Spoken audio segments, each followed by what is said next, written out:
امام کی اچھی کارکردگی یہ ہے کہ نمازیں پوری پڑھاتا ہو، ٹائم پہ آتا ہو، ناغے نہ کرتا ہو، چھٹیاں نہ کرتا ہو، قرات ٹھیک ہو اس کی، یہ اس کے تقریباً بنیادی وظائف میں سے ہے۔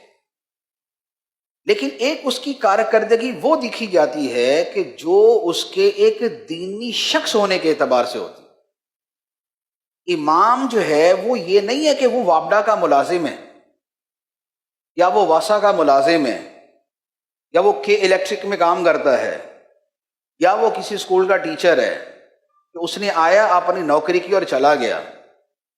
امام ہمارے دین میں محض ایک نوکر کی حیثیت نہیں رکھتا، یہ تو اس کی ایک جزوی اور ضمنی حیثیت ہے۔ اصل اس کی حیثیت ہے کہ وہ ایسا ہے کہ جیسے آپ اپنے گھر میں ہر انچ کے اوپر تو لائٹ نہیں لگاتے، انرجی سیور لگے ہوئے، ایسا تو نہیں ہے کہ یہاں سے لے کے وہاں تک پوری لکیر ایسی جاری ہے کہ چپے چپے پر آپ نے انرجی سیور لگائے ہوئے، نہیں، کیا ہے، ایک روشنی کا سیور ہے، بلب ہے، وہ لگا ہے، تھوڑے سے فاصلے پہ ایک اور لگا ہے، تھوڑے سے فاصلے پہ ایک اور لگا، کیوں؟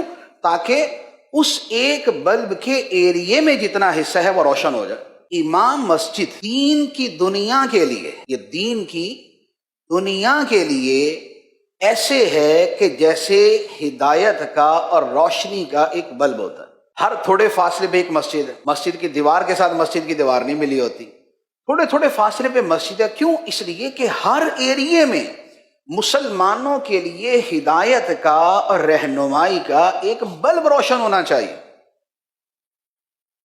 جس سے لوگ تاریکی سے نکلیں، جس سے لوگ اندھیروں سے نجات پائیں، جس کی روشنی میں لوگ اپنے کام سر انجام دے سکیں، ورنہ اندھیرے میں تو وہ ایک دوسرے کو دھکے مارتے پھریں۔ تو یہ جو حدیث مبارک میں فرمایا کہ ہر محلے میں مسجد بناؤ، اور مسلمانوں کا دنیا بھر میں عمل یہ ہے کہ قریب قریب مسجدیں ہوتی ہیں، ہر تھوڑے فاصلے پہ مسجد ہوتی ہے، اس کا مقصد یہ ہے کہ جو ہمارے ایک دنیا کی دنیا ہے، ایک دین کی دنیا ہے، وہ جو دین کی دنیا ہے اس میں ہر تھوڑے فاصلے کے اوپر ایک روشنی چمک رہی ہو کہ جس روشنی سے لوگوں کو سہولت ہو، روشنی حاصل ہو۔ امام کی اور مساجد کی اصل حیثیت یہ ہے۔ اب آپ دیکھیں کہ اگر آپ نے بلب لگا دیا اور اس کے بعد اس کے اوپر کالا کپڑا ڈال دیا، بلب لگا دیا ساتھ میں کالا کپڑا ڈال دیا، تو بلب لگانے کا فائدہ؟ پھر گنتی کے اندر تو لگا ہوا ہے، گنتی میں تو لائٹ ہے یہ، لیکن بے فیض، یہ لائٹ بے فیض۔ امام تو بن گئے، لیکن اس امام نے روشنی بھی تو دینی ہے، اس امام نے اجالا بھی تو کرنا ہے، اس امام نے لوگوں کو دین بھی تو سکھانا ہے، اس امام کے قول و فعل سے لوگوں نے اپنی اصلاح بھی تو کرنی ہے۔ وہ کدھر گئے؟ اگر وہ نہیں تو اس لائٹ کے اوپر کالا کپڑا ڈالا ہوا ہے۔ تو جب آپ اپنی حیثیت کو دیکھیں گے نا کہ آپ کیا ہیں، تو آپ یہ سمجھیں کہ جیسے نا وَلَقَدْ زَيَّنَّا السَّمَاءَ الدُّنْيَا بِمَصَابِيحَ، اور ہم نے آسمان کو سجا دیا چراغوں کے ساتھ۔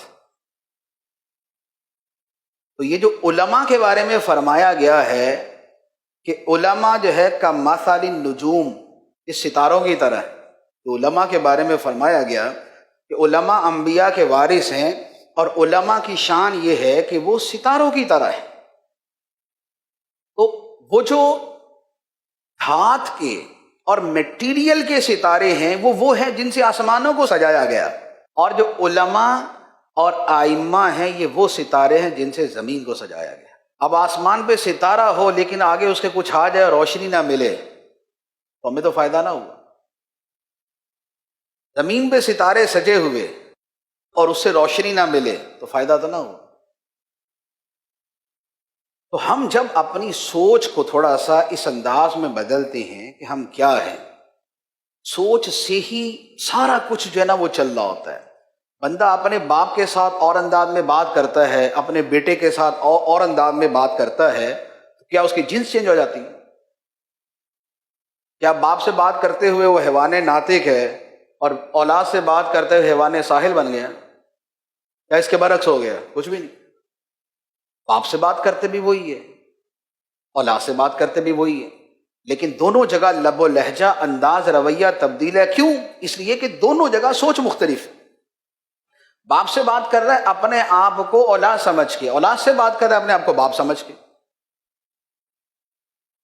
اب مسجد کے اندر امام اپنے آپ کو یہ سمجھے کہ بھائی نوکری بس اور کچھ نہیں، تو پھر وہ سچا ہے کہ وہ نوکر ہے. اور اگر وہ یہ سمجھے کہ وہ مبلغ ہے اور پھر اس کا عمل بھی مبلغ والا ہو تو اس کی عزت بھی مبلغ والی ہوگی. اور اگر وہ سمجھے کہ وہ روشنی ہے اور اس کا عمل بھی روشنی والا ہو تو لوگ بھی جیسے روشنی کی قدر کرتے ہیں اسی طرح اس کی قدر کریں گے. تو ہم نے اپنی سوچ بدلنی ہوتی ہے، پھر سوچ کے مطابق عمل کرنا ہوتا ہے، نتیجہ پھر بعد میں نکلنا شروع ہو جاتا ہے.